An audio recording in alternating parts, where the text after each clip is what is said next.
Que le Seigneur bénisse chacun de nous. On fera tout pour ne pas être très long cet après-midi. Peut-être 1 heure, 1h30 au maximum. On aura certainement fini.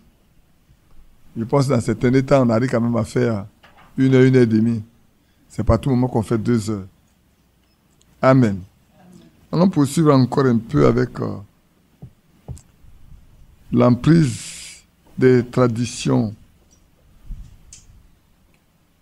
religieuses, dénominationnelles et ses conséquences, son impact sur la vie de chacun de nous.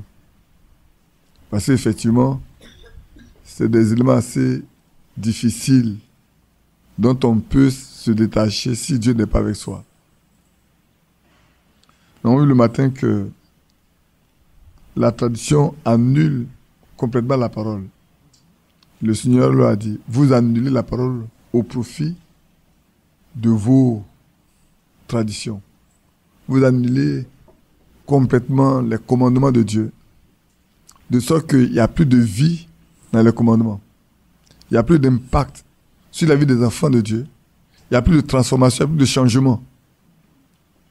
Et nous savons également, on va en parler tout à l'heure, que dans la religion, il y a une chose qui est importante également. Elle inspire la crainte. Non pas la crainte de Dieu, mais la crainte des hommes. Parce qu'on ne tarde pas à chasser. On ne tarde pas à mettre dehors. On ne tarde pas à fustiger et à montrer que vous êtes ceci, vous êtes cela. Parce que dès que vous ne rentrez plus dans la même ligne qu'ils ont tracée, on vous excommunie. Et ça, c'est un fait de la religion. C'est un fait des traditions religieuses. On vous excommunie complètement. Et on va vous donner tous les noms. Que Dieu soit notre secours. Le matin, on a vu également qu'avec les traditions religieuses, il y a un aveuglement qui suit. Parce qu'on ne comprend plus rien. On devient aveugle. Aujourd'hui, même quand Dieu fait des choses surnaturelles, on est tellement empêtré dans ça qu'on ne voit plus. C'est pour ça que j'ai insisté sur le fait même que Zacharie ait vécu un événement solennel, extraordinaire, et que sa femme a eu à expérimenter ce que d'autres ont expérimenté avant elle. Stérile, elle était enceinte de façon miraculeuse. Et quoi que tout le monde ait vu, quoi que tout le monde ait entendu, mais après c'est comme si rien ne s'est passé. Au point où même quand le Seigneur posait la question, mais Jean là, qui il était? Son baptême vient d'où? On trouve des moyens de dire, si on dit que ça vient du ciel, il va nous dire, mais pourquoi on n'a pas cru? Vous voyez comment la religion fait? Il va chercher tous les moyens détournés pour ne jamais répondre à la vraie question. Si on dit que lui là, il vient du ciel là, son baptême vient du ciel, il va nous dire pourquoi on n'a pas cru. Maintenant, si on dit aussi que ça vient des hommes là, faut craindre, hein, parce que la foule prend Jean pour prophète. Bien aimé frère, vous voyez, souvent il m'est arrivé de me poser la question, entre la foule, voilà, entre la foule et les dirigeants, en réalité, qui dirige qui? Qui conduit qui? Soit la foule voit ce que Dieu fait, mais les dirigeants ne voient pas. Alors, et ça arrive aussi dans l'église. Hein. Dans nos églises, ça arrive. Souvent, les frères se lèvent pour dire, frère, ça là, ce que tu fais là, nous on ne voit pas ça comme ça. Voilà ce que la Bible dit, voilà ce que la Bible dit, voilà ce que la Bible dit. Alors que tu t'es engagé de façon féroce pour dire, ça je vais le faire. Maintenant tu recules. Tu recules. Alors, je me pose la question, mais entre toi et moi, qui est conduit par Dieu? Il y avait une décision comme ça à prendre où j'avais dit, frère, moi je ne vois pas ça comme ça. Ah non, non, non. Moi je suis le responsable, je vais le faire comme ça. Fais-le. Et le jour où ça doit être fait, Les frères sont levés. Voilà l'innocent qui est là. C'est eux qui a écrit. En novembre 2019, c'est ça, non? 2009. Et puis, quand ils ont fini de déposer leur plainte, tout le zèle, toute la décision, tout est devenu froid. On ne peut plus avancer. Moi, je me suis posé la question. Entre nos frères et nous, qui a le Saint-Esprit? Qui est conduit par l'Esprit de Dieu? Parce que si moi, je vais faire une chose, qu'elle vient me dire, c'est pas de Dieu, c'est qu'il n'est pas considéré Dieu auparavant. Si après qu'elle finit de parler, je me rends compte que je dois reculer, c'est qu'auparavant là, je n'ai pas été d'accord avec Dieu. Mais quel esprit qui m'a poussé? Après la décision. Et souvent, c'est assez complexe quand on vit au milieu des enfants de Dieu et qu'on est censé conduire ces enfants de Dieu. Que Dieu ait pitié de nous. On va regarder un peu l'apôtre Paul, s'il était, comment lui, il a pu sortir de cette religion, tradition religieuse, pour prendre position au point où sa vie ne lui dit plus rien. Parce qu'effectivement, celui qui sort de là, sa vie ne dit plus rien. Vous voyez comment Nicodème, quand il est arrivé là, au moment où il y avait une grande discussion, où on a envoyé les huissiers pour prendre le Seigneur, où les gens ont dit, mais jamais homme n'a parlé comme ça. Il dit, mais vous aussi, vous avez vu de ses disciples? Alors Nicodème leur demande, mais est-ce que notre loi nous permet de juger quelqu'un, de condamner quelqu'un, sans l'avoir entendu? Dans notre loi là, est-ce que c'est possible de le faire? On dit, mais toi, tu as vu son disciple? Il ne répond pas à sa question. On cherche à le connaître. Et toi aussi, tu nous dis que tu as vu son disciple? Mais répondez à la question. Et la loi que nous suivons là, est-ce qu'elle nous permet de faire ce que nous sommes en train de faire? On n'a plus d'oreilles pour comprendre même ce qui est vrai. On n'a plus d'oreilles pour comprendre ce qui est réel. Que Dieu nous aide. On va prendre 2 Corinthiens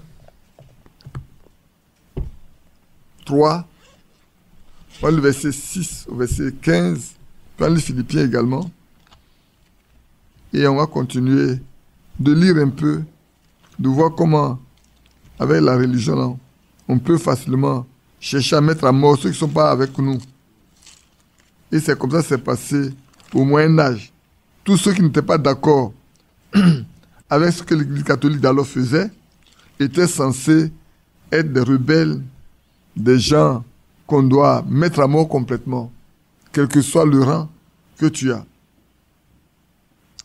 Donc au verset 6, voilà ce que l'apôtre Paul nous dit, 2 Corinthiens 3. Il dit, il nous a rendus capables d'être ministres d'une nouvelle alliance, non de la lettre, mais de l'esprit. Car la lettre tue, mais l'esprit vivifie.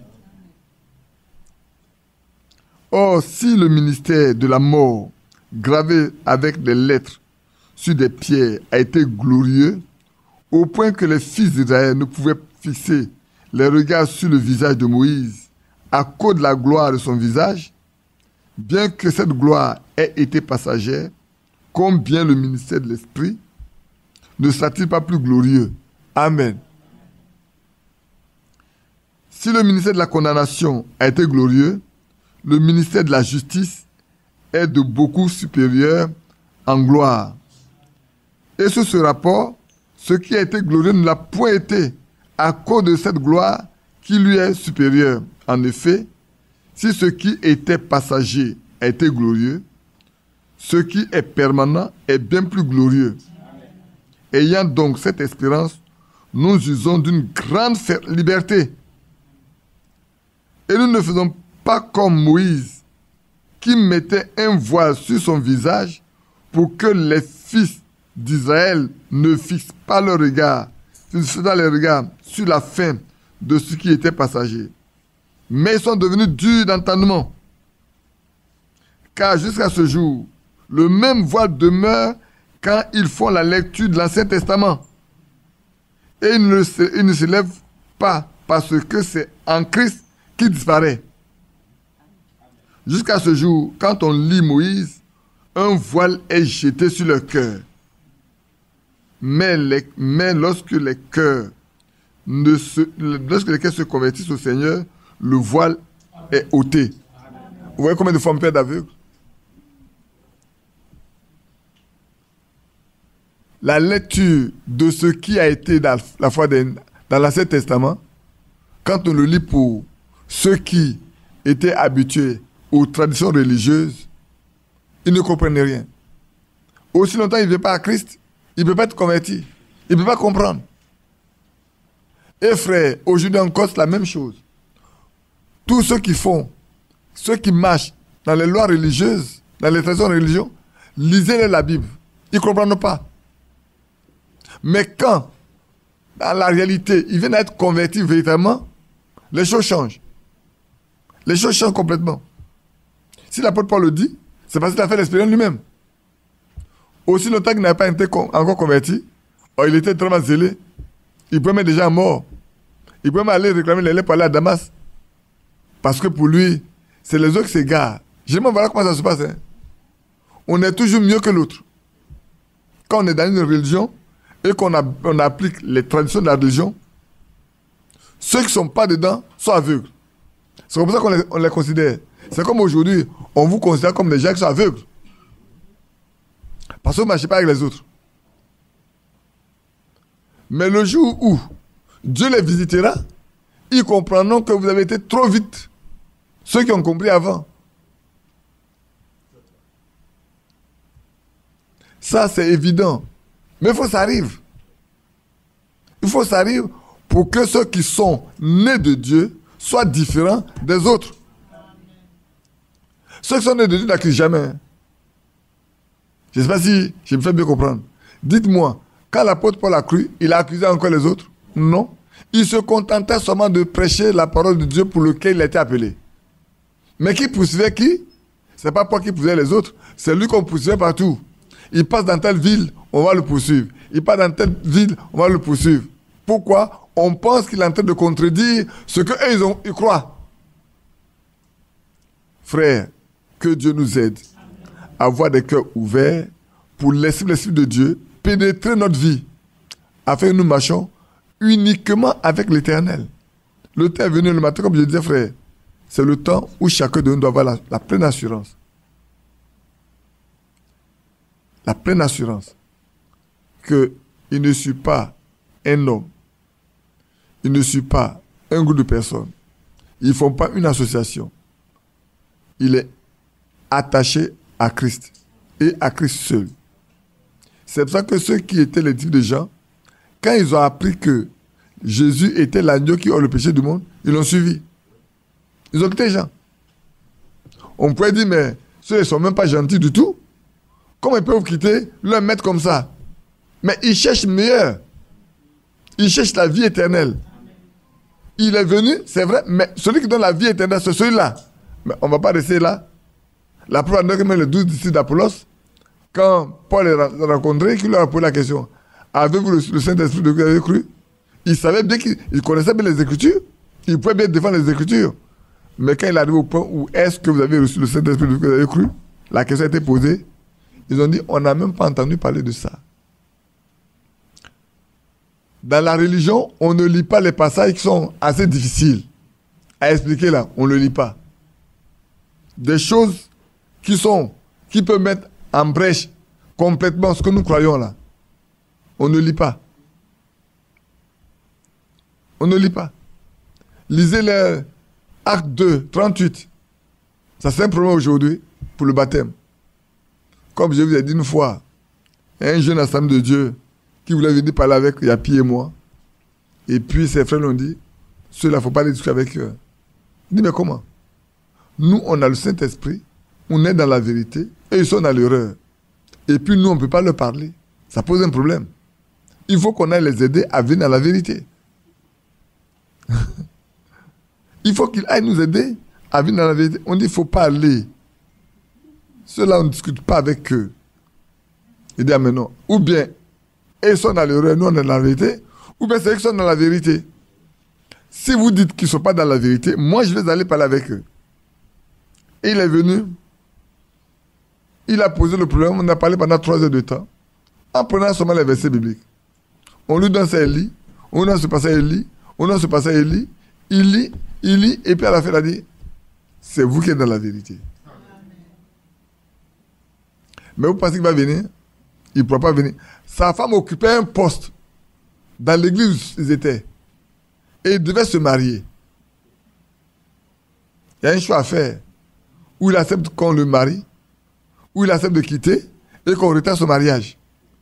Et peut-être même que sa femme, parce que je sais que là, moi j'ai vu l'expérience où on a voulu arracher, même la femme de Joseph, quand Joseph est venu au message, on a voulu arracher sa femme pour la donner à quelqu'un d'autre. Vous voyez comment ça se passe dans la région? Oui, à la de Dieu, on voulait arracher la femme de Joseph pour la donner à quelqu'un d'autre. C'est pas on dit Joseph est vivant. C'est moi qui ai envoyé Joseph au message. C'est moi qui l'ai envoyé à la de Dieu. C'est moi qui ai envoyé Joseph au message. Comme Joseph est venu au message, il est perdu. Quel est venu au message? Nous sommes des perdus. Comme aujourd'hui, on dit nous sommes des perdus là. C'est comme ça, nous perdons tous les jours. Mais après, nous retrouvons ce chemin. Et puis, j'ai attrapé sa femme et dit, tu ne bougeras pas. Ce n'est pas biblique, ça ne se fait pas. Mais comme elle aimait bien son mari, bon, elle est restée. Mais ailleurs, elle s'est partie. Vous voyez ce que fait la religion? Frère, c'est pour ça qu'on peut même avec la religion diviser les foyers, diviser les familles.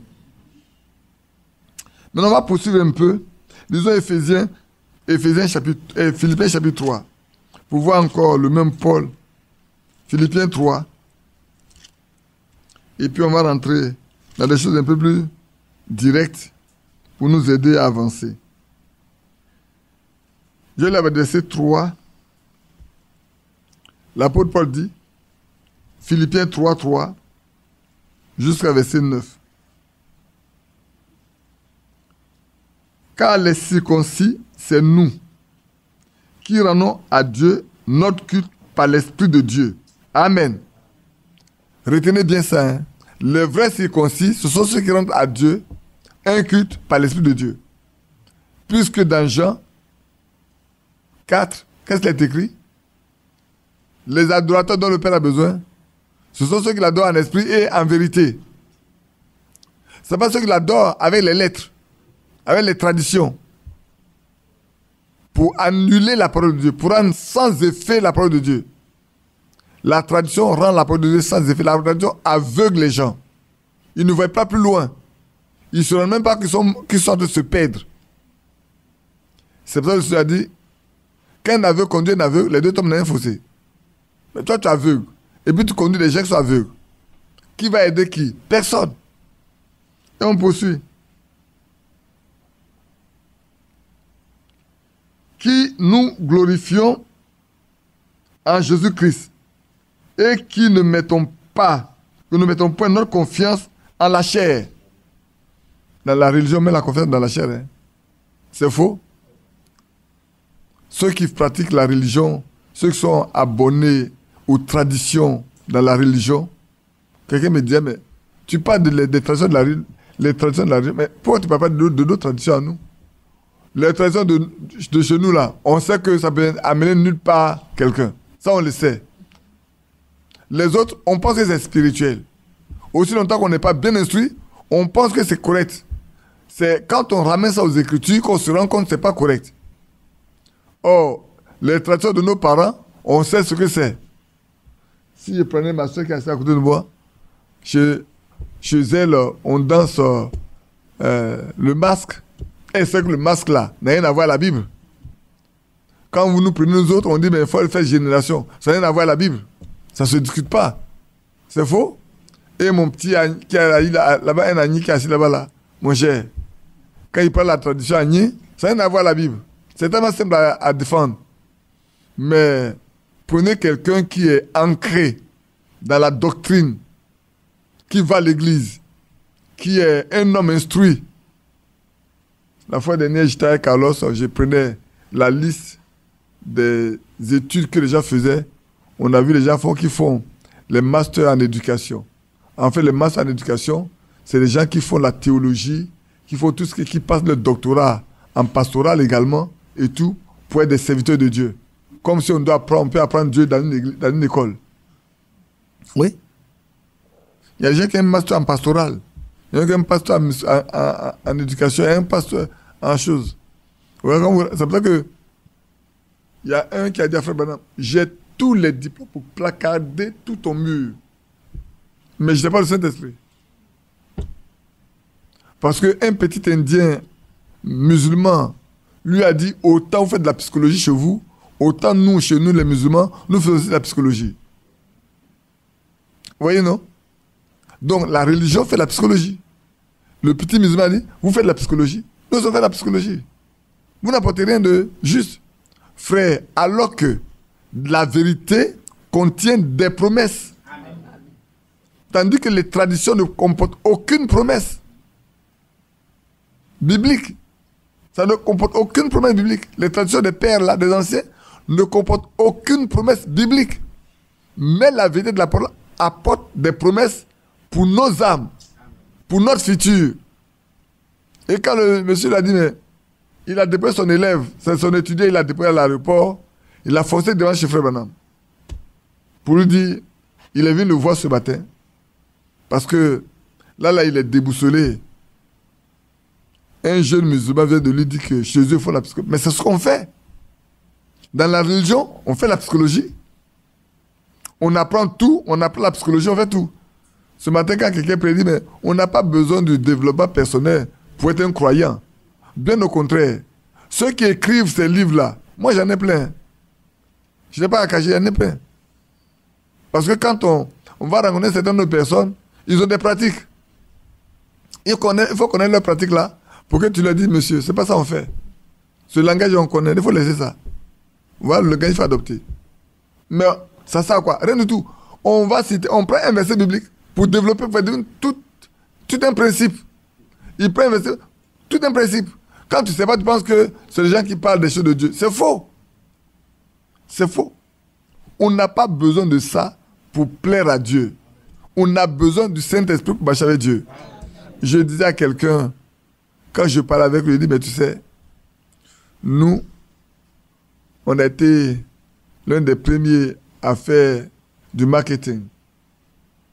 Quand le livre Côte du Bois sortait, en 81, j'étais l'un des premiers à voir ce livre-là. Donc, quand vous faites du marketing, je vous regarde. Nous, on n'a pas fait le marketing pour une simple raison. Parce qu'il y a des messages subliminaux.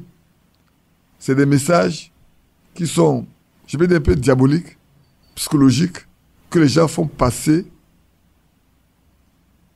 C'est en une fraction de seconde. Ça passe quoi? Ça passe dans ton subconscient. Ton conscient n'a même pas conscience que quelque chose vient de traverser. C'est ton subconscient qui va décoder et tu vas exécuter ce que la personne te dit de faire. C'est pour ça que quand vous partez dans le magasin, vous voyez des vendeurs dans un magasin UP, là, toi qui vas acheter des trucs ailleurs, là. Quand tu vois les gens là, ils sont payés pour faire passer un ensemble de messages. Tu peux avoir 1 milliard de francs dans ta poche, tu ne fais pas attention à dépasser tout avant de sortir. Peut-être ton subconscient va penser. C'est pour ça que la fois je vous disais, n'écoutez pas le rock, n'écoutez pas ces chants qui passent pas, les chants là, n'écoutez pas. Hein. C'est diabolique. Ne prenez pas ça pour aller chez vous à la maison. Vous allez amener un démon dans votre maison. Évitez ça. Quelqu'un va me dire, mais je préfère laisser un peu ce qu'on a dit de côté et puis revenir un peu sur ça pour vous aider à voir. Frère, c'est le temps où nous devons avoir uniquement une communion avec seulement Jésus-Christ. Il y a tellement de choses à chanter que on va s'attacher à écouter tous ces gens qui ont quitté le monde. Regardez bien. Regardez bien. Je l'ai dit auparavant, je le dis encore aujourd'hui. Le diable s'est rendu compte que les chrétiens ne vont pas au cinéma. C'est un bon nombre de personnes qui ne peuvent pas capter. Alors il envoie le cinéma à la maison, par la télévision. Au point où il y a des chrétiens qui ont, je sais plus des chrétiens, qui ont leur film préféré. Le jour où ces films préférés passent, même la prière est oubliée. Ils sont accrochés au poste téléviseur là. Le temps passe. Les femmes même laissent brûler la douche de leur mari sur le feu. Ou on laisse ça complètement entre les mains d'Abonne, la domestique, pour s'occuper de ça. Parce que c'est leur film préféré qui passe. Et les hommes également. Mais quel esprit... Qui a fait ce film-là? C'est un chrétien? Non. C'est pas un chrétien. Dès lors, c'est pas un chrétien que vous consommez ça, vous êtes en association avec l'esprit qui a inspiré ce film. Pour finir, les chants de ce film-là, vous les chantez. Les paroles de ce film-là entrent en vous, et par moi, quand vous partez même, vous pensez à ça, vous parlez de ça. C'est la même chose pour les hommes mondains. Quand tu es habitué à écouter des chants qui ne sont pas spirituels, il y a des moments où tu vas chanter. Mais tu es en communion avec ça. Que Dieu nous aide à avoir le discernement pour... Donc je disais, frère, faites attention. Le diable s'est rendu compte que les gens ne vont pas au cinéma. Il faut leur trouver moins par le cinéma. Le diable a compris qu'il y a un groupe de personnes qui n'écoutent pas les chants qui passent. Il faut trouver un moyen pour leur faire écouter ces chants-là en mettant le nom de Jésus, en prenant quelques versets bibliques, en mettant dedans, mais en gardant le fond. En gardant le fond. C'est pour ça que souvent, je ne suis pas d'accord avec tous les bruits qu'on fait dans les églises, dans les chants là, pour susciter des émotions, des enthousiasmes, pensant que... Et vous voyez, toutes les mêmes personnes qui se lèvent pour danser. Hein. C'est au son du tambour, au son de quoi, de la guitare, au son de... Même les paroles, ils ne comprennent même pas les paroles. Quand vous leur dites, ce que vous avez chanté, c'est quoi? Maintenant, ils sont tous coincés. Au point où, quand on chante un chant, il dit, bon, on chante, je vais poser des questions. Plus personne ne veut chanter ce chant-là. Quand on chante un chant, je dis, bon, on va chanter ce chant-là. Alors, dès qu'il dit, bon, on va chanter ce chant-là, les gens commencent à hésiter. Parce qu'ils savent qu'après, il a posé des questions là-dessus. Le chant que tu as chanté, ça veut dire quoi? Ça te met en relation avec quoi? Avec qui? Frère, que Dieu aide chacun de nous. Nous avons des enfants éduqués, nous avons des enfants élevés, nous avons des petits-enfants élevés. Que Dieu nous aide à être spirituels, afin que n'apporte pas n'importe quoi dans la vie de ces enfants-là. Donc, pour revenir ici, comme nous avons pensé à lire avec l'apôtre Paul, nous mettons notre confiance non pas en la chair, mais en Christ. Plaçons notre confiance en lui seul, non pas ce que nous sommes. Ce que nous sommes n'a pas de valeur. Et il dit, moi aussi, cependant, j'aurais sujet de mettre ma confiance en la chair. Si quelqu'un croit pouvoir se confier en la chair, je le puis davantage. Voilà ce que l'apôtre Paul dit. Ici, si quelqu'un veut mettre sa confiance en la chair, l'apôtre Paul lui dit, lui pouvait davantage. Il va vous donner pourquoi. Moi, circoncis le 8e jour, de la race d'Israël et de la tribu de Benjamin, hébreu né hébreu, quant à la loi, pharisien, quant aux zèles, persécuteurs de l'Église, irréprochable à l'égard de la justice de la loi. Tous les religieux, vous ne pouvez rien leur reprocher. L'apôtre Paul dit clairement ici que, quant à l'égard de la justice de la loi, il est irréprochable. Mais la loi est spirituelle. Il faut avoir l'esprit pour comprendre ce que la loi dit. Parce que si ce n'était pas le cas, les pharisiens, les sadducéens n'auraient pas commis l'erreur de poursuivre le Seigneur Jésus à tout moment, de lui tendre des pièges, de chercher le moyen de le tuer. Vous voyez? Et aujourd'hui, c'est la même chose. Aujourd'hui, c'est la même chose. Même dans le message, frère, il y a tellement de pièges qui les attendent. Je crois que c'est hier qu'on me parlait de... Quelqu'un, je crois que c'est Adam Vito qui me parlait d'une tradition faite par Jean Lambert qui suscite beaucoup d'émoi sur la toile. Parce que quelqu'un a pu prendre l'original et l'a regardé. Ça n'a rien à voir avec... Quand on regarde l'original et ce qui est, n'a rien à voir. J'ai ri simplement. Parce que nous, on a connu ça avant. Quelqu'un va me demander, mais qu'est-ce que tu as connu? Qui vous a fait écouter la prédication sur le mariage de frère Franck, là? Sur les cassettes, là, hein? Pour les jeunes, là. qui a fait écouter ça ici en Côte d'Ivoire. Depuis Williamsville, j'ai fait écouter ça. Et puis, à un moment donné, j'ai demandé à faire imprimer ça pour qu'on puisse l'avoir sous forme de livre. Et j'ai pris Zo et je crois les Thierry. On a transcrit ça complètement. Et je lui ai envoyé pour qu'il demande la permission à Frère Franck pour qu'on puisse imprimer. Ça a duré des mois. Pourquoi? Parce que l'original et sa traduction ne sont pas les mêmes. Comme vous avez lu, mais vous n'avez pas fait attention. Moi, quand j'ai reçu, j'ai lu. Le seul frère qui m'a posé la question, c'est le Louis Richard. Il dit, mes frères Badi, le test est différent de ce qui est sur la bande. Je dis, tais-toi. Nous, on protège beaucoup de personnes. Hein. On a protégé beaucoup de personnes. Je dis, tais-toi. Prends ce qui est traduit là. Tu lis et puis tu vas de l'avant. Il dit, non, mes frères, on n'a pas eu des années à écouter et maintenant on a le test, c'est pas le même. Je dis, il faut te taire. Et bien, c'est vrai. Parce que le test et ce qui est traduit sur bande n'est pas le même. Ce qui est venu traduit de Krefeld n'est pas le même que ce qui est sur la bande. Et j'ai dit aux gens, il y a des actes que les gens posent sans se rendre compte qu'ils sont dans la maison de Dieu et que c'est écrit au siècle, ça les attend. On ne se rend pas compte qu'on est dans la maison de Dieu et qu'on fait une chose pour les enfants de Dieu et que si on le fait mal, on va rendre compte à Dieu un jour. On oublie ça. Que Dieu nous aide. Hein. Priez pour moi. À ce niveau, vraiment priez pour moi. Je vous demande de prier pour moi. Pour que je ne fasse rien qui soit contraire. Parce que ça m'attend de l'autre côté. Je dois rendre compte de ça.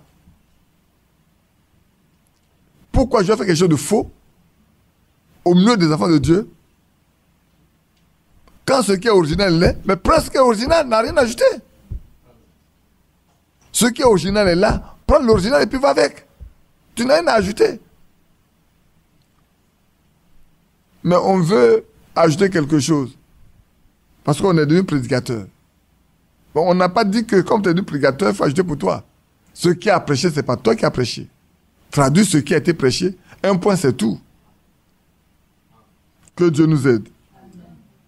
Non, ici l'apôtre Paul nous dit, lui, si quelqu'un devait se glorifier, en tout cas de sa race, de sa tribu, de sa religion, il n'a pas de comparable.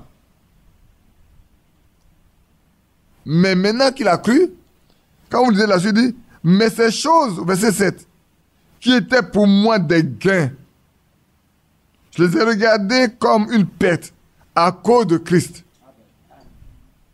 Et même je regarde toutes choses comme une perte à cause de l'excellence de la connaissance de Jésus-Christ mon Seigneur, pour lequel j'ai renoncé à tout.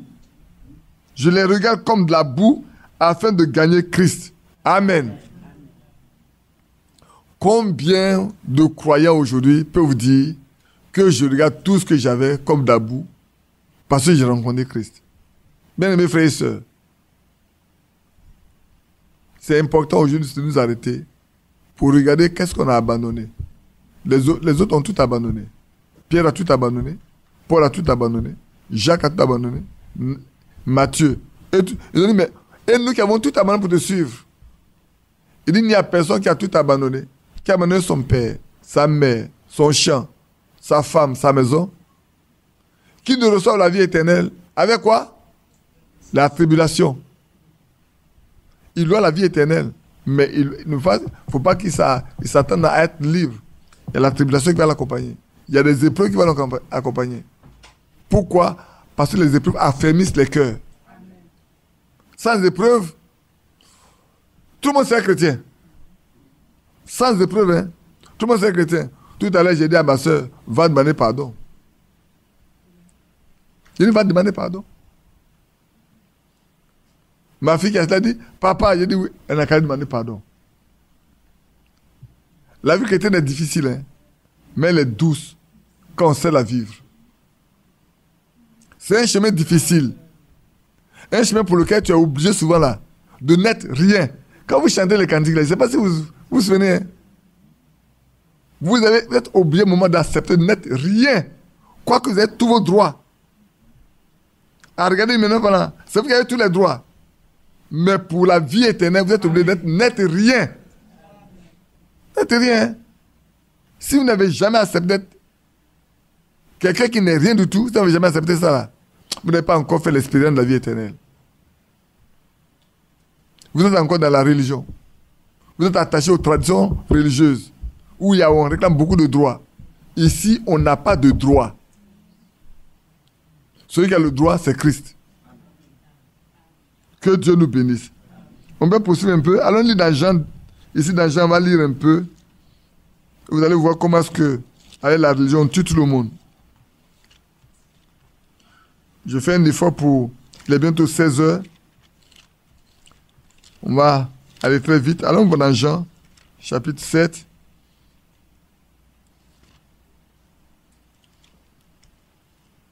Pour vous faire voir ce que cela produit. On va lire le verset 23, verset 26.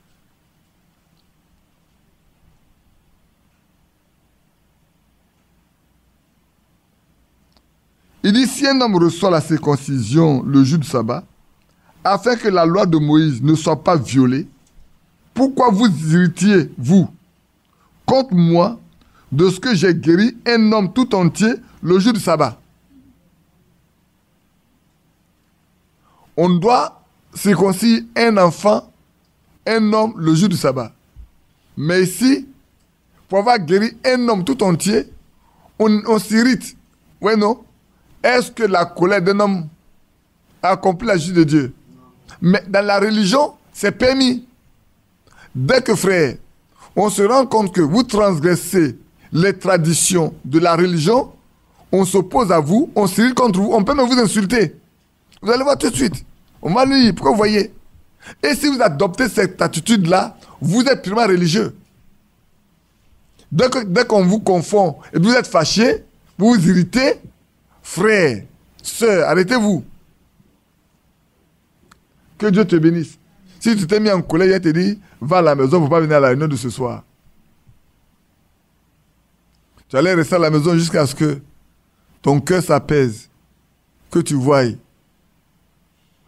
Frères et sœurs, écoutez bien. La Bible dit, si tu vois que ta soeur ou ton frère a quelque chose contre toi, va vers elle. Va vers la personne. Il faut aller. Va faire la paix avant de venir. Sinon, ton adoration est vaine. Aussi longtemps que, frère, on ne sera pas capable de vivre ça, c'est qu'on n'a pas encore évolué. Parce qu'on est encore assis sur nos droits. On est encore assis sur nos raisons. Quand quelqu'un assiste toujours sur ses raisons, c'est qu'il n'est pas encore franchi le premier pas de la vie chrétienne. Le chrétien est celui qui dit, je n'ai pas de droit. Tout ce que je peux faire pour gagner un frère, une soeur, je le ferai. L'apôtre Paul dit, avec les faibles, je me suis fait faible. C'est pas vrai? Mais est-ce qu'il n'avait pas le droit d'être fort? Si, mais il a abandonné son droit parce qu'il veut sauver quelqu'un. Que Dieu aide chacun de nous. Alors, pour avoir guéri un homme tout entier au jour du sabbat, tout le monde est irrité. Il a violé la loi. Mais il ne sait pas que le maître de la loi, c'est celui qui est là. Ne jugez pas selon l'apparence, mais jugez selon la justice. Quelques habitants de Jérusalem disaient, n'est-ce pas là celui qu'il cherchait à faire mourir? Et voici, il parle librement et ils ne lui disent rien. Est-ce que vraiment les chefs auraient reconnu qu'il est le Christ? Le peuple pose la question, est-ce qu'ils ont reconnu que cet homme-là est le Christ? Vraiment? Est-ce que vous voyez l'aveuglement? Les chefs sont aveugles. Mais ceux à qui c'est donné de comprendre, eux, ils comprennent. Au point se pose la question, c'est pas lui qu'on veut tuer? Dans la religion, frère, sœur, ne fais rien contre la religion de quelqu'un, il va te tuer. Il va tuer ta notoriété, ton influence, il va bafouer. il va t'anéantir complètement. Même des choses qui ne peuvent même pas justifier, il va l'avancer contre toi. Ce matin, je parlais du faux témoignage, n'est-ce pas? Oui, vous aurez tous les faux témoignages contre vous. Même quand on ne peut pas justifier, on vous dira ça. On dira ça de vous. Mais quand on dit ça de vous, qu'est-ce que vous devez faire? Je vais vous lire Matthieu 5. Je vais vous lire Matthieu 5.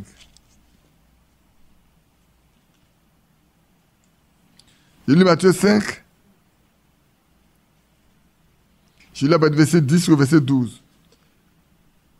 Heureux ceux qui sont persécutés pour la justice, car le royaume des cieux est à eux. Maintenant, verset 11. Heureux serez-vous lorsqu'on vous outragera, qu'on vous persécutera, et qu'on dira forcément de vous toutes sortes de mal à cause de moi. Réjouissez-vous et soyez dans l'allégresse, parce que votre récompense sera grande dans les cieux. Car c'est ainsi qu'on a persécuté les prophètes qui ont été avant vous. Bien-aimés frères, retenez bien le verset 11 et le verset 12. Heureux serez-vous. Sinon, le contexte, vous ne serez pas heureux. Heureux serez-vous lorsqu'on vous outragera, qu'on vous persécutera et qu'on dira forcément de vous toutes sortes de mal. C'est des choses qu'on ne peut pas prouver. Qu'on le dira de vous là. Vous serez heureux. Vous devez être heureux quand ça arrive. Mais si tout le monde vous approuve, tout le monde vous adule, tout le monde vous caresse dans le sang du poil, prenez garde. Vous ne marchez pas avec Christ. Ça, vous marchez parallèlement avec le diable. Celui qui marche pour affronter le diable, il y a toujours des éclairs. Parce que vous allez vous battre. Vous devez combattre. Il va vous affronter. Mais si vous partez que votre chemin est tout tranquille, libre, c'est où tu marches côte à côte avec le diable. Il est de ton côté. Quand il n'est pas de ton côté, il est face à face. Tu dois combattre. Donc, quand tu rencontreras ces choses, réjouis-toi, sache que tu es un vrai fils de Dieu. Il n'est pas donné à tout le monde. Hein. Est-ce que les pharisiens se combattaient entre eux quand ils étaient là? Non. Les pharisiens combattaient les sadducéens combattaient les pharisiens. Pour leur doctrine. Oh là là. Comme je disais ce matin, même dans le message, il y a des sadducéens modernes. Il y a des pharisiens modernes. Il y a des hellénistes modernes. Ils ne connaissent pas la vérité. Ils font seulement la religion. Donc, bien-aimés, soyez heureux. Quand ces choses nous arriveront, nous devons nous réjouir simplement. Autrement, c'est peine perdue, c'est œuvre inutile que nous faisons. Si je poursuis, le verset 25, c'est ce qu'il a dit. Le verset 26. J'ai dit qu'on va jusqu'au verset 27. Je reprends le verset 26. Et voici, il parle librement. Et il ne lui disait rien. Est-ce que vraiment les chefs auraient reconnu qu'il est le Christ? Cependant, celui-ci, nous savons d'où il est. Mais le Christ, quand il viendra, personne ne saura d'où il est. Et pourtant, ils ont le Christ devant eux. Jean-Baptiste l'a dit, c'est le Christ. Jean-Baptiste n'a pas manqué de leur prouver que c'est lui l'agneau de Dieu qui a le péché du monde. C'est lui le Messie. Mais ils sont en train de douter de savoir, est-ce que nos chefs ont reconnu la vérité? Qu'il est le Christ, qu'il est le sauveur du monde.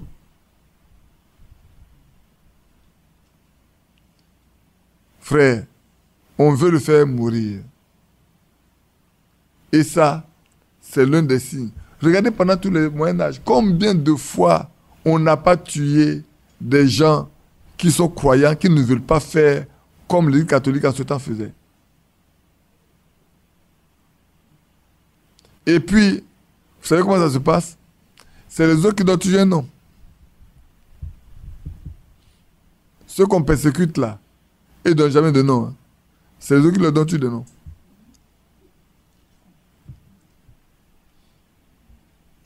Le verset 31, le même passage, dans le verset 31 à 32.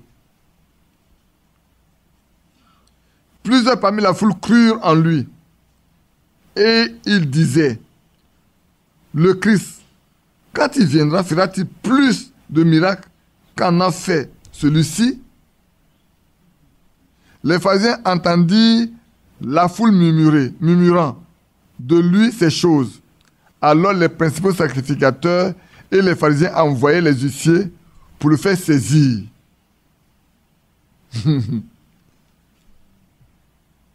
Pour le faire saisir. Pourquoi on veut le saisir? Pour ne plus qu'il fasse des miracles. Pour ne plus que le peuple parle de lui. Il faut le mettre sur les teignoirs. Frère, est-ce que nous aussi aujourd'hui on ne fait pas la même chose? Est-ce qu'on ne fait pas la chose? Jésus dit, je suis encore avec vous pour un peu de temps. Puis je m'en vais vers celui qui m'a envoyé. Amen. Sachant que nous aussi, il ne reste pas beaucoup de temps. Dans peu de temps, nous devons quitter cette terre. Dans très peu de temps. Bien-aimés frères, ça notons-le. Peut-être qu'on est en train de vivre quelques années encore. Et puis, c'est fini. Je disais quelque chose, je crois hier, frère Madame dit, la Russie a dit qu'un temps arrivé, il va prendre possession du monde entier. Et le frère Madame dit, avant que cela n'arrive, l'enlèvement aura eu lieu déjà pour les enfants de Dieu.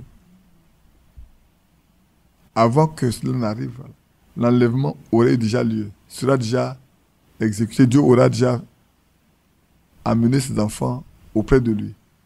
Parce que si la Russie prend possession du monde, vous savez bien. Et c'est dans quelle année il a dit ça?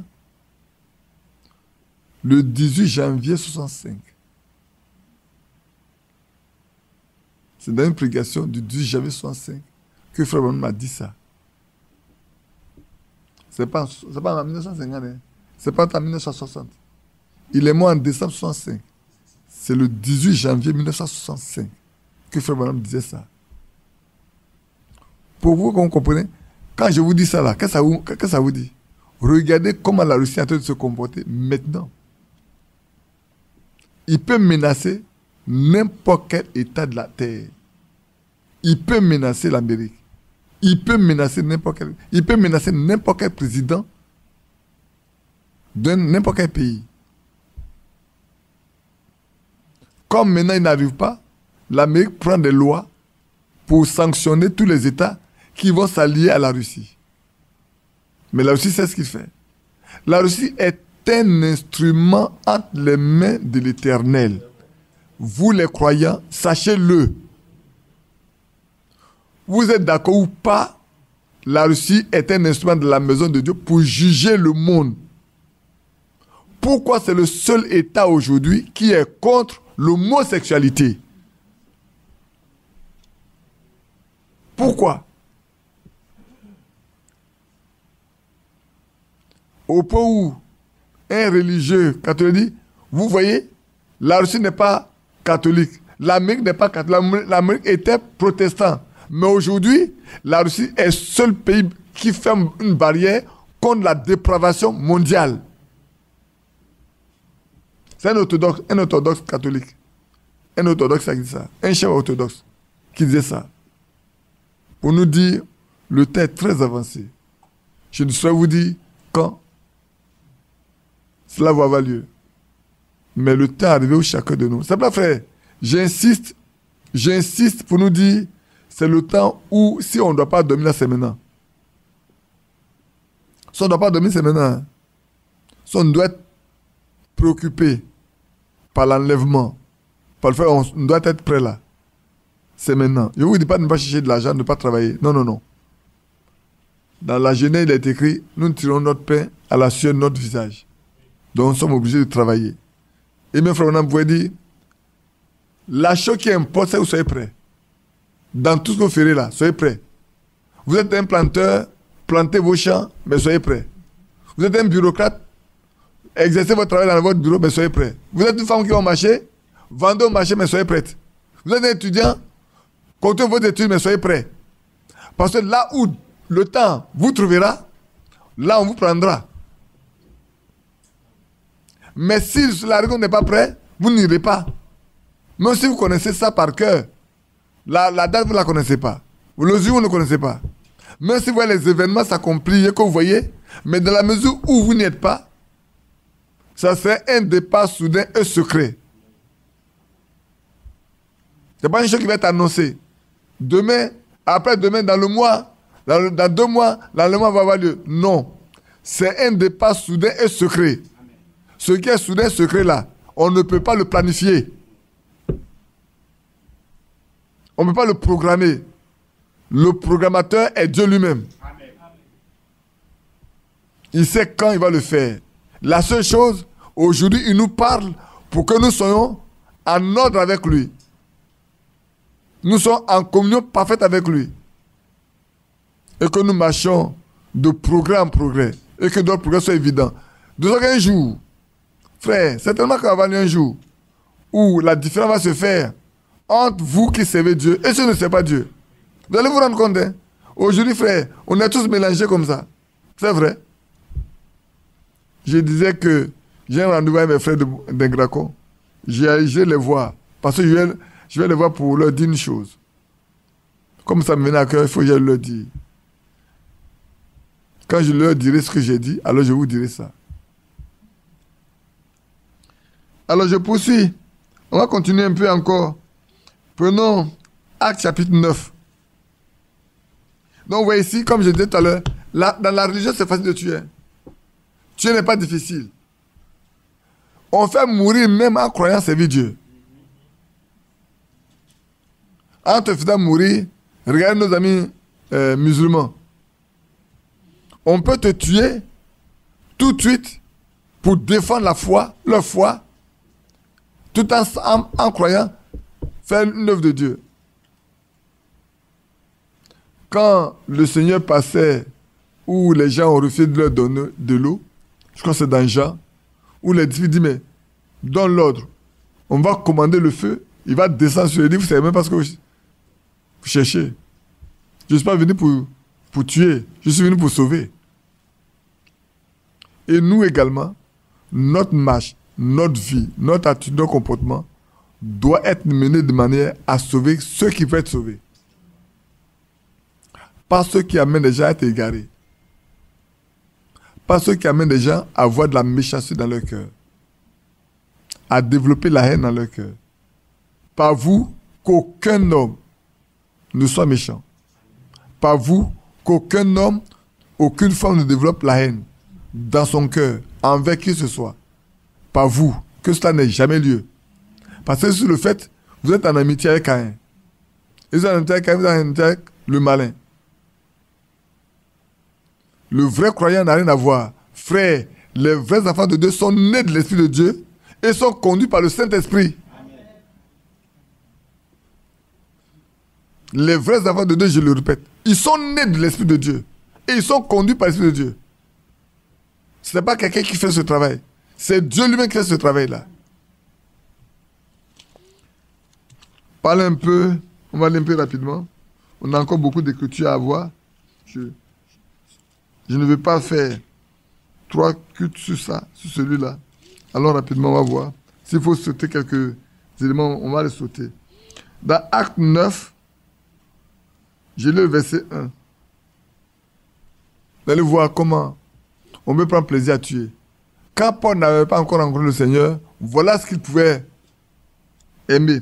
Cependant, Saul, respirant encore la menace et le meurtre contre les disciples du Seigneur, se rendit chez les souverains sacrificateurs et lui demanda des lettres pour les synagogues de Damas, afin qu'il s'y trouve des partisans de la nouvelle doctrine, hommes ou femmes, il les amène liés à Jérusalem.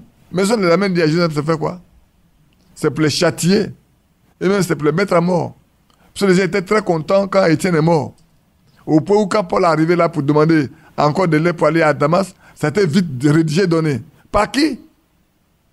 Par les sacrificateurs, par les pharisiens, des chefs religieux. pour mettre à mort ceux qui ne croient pas comme eux. Aujourd'hui, si vous ne croyez pas comme les gens, frère, on vous calomnie partout. Partout, on va vous calomnier. On dit des choses impensables qui ne doivent même pas sortir de la bouche des croyants. On le dira de vous. Et c'est vrai. Ça, c'est la pratique de la doctrine traditionnelle des religions. Je passe ces éléments pour que, après, vous me faites le lien entre ce que nous croyons aujourd'hui et ce que les autres ont fait. Prenons Acte 5, 7, je crois. Je saute quelques versets. Je vois Acte 7. On va prendre Acte 7, 52, 53.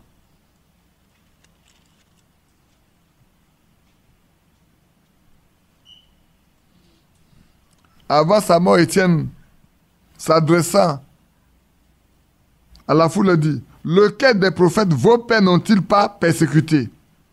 Ils ont tué ceux qui annonçaient d'avance la venue du juste, que vous avez livré maintenant et dont vous avez été les meurtriers. Vous qui avez reçu la loi d'après des commandements d'anges et qui ne l'avez point gardée. » Frère, liez cela, faites le parallèle avec le message que nous avons aujourd'hui.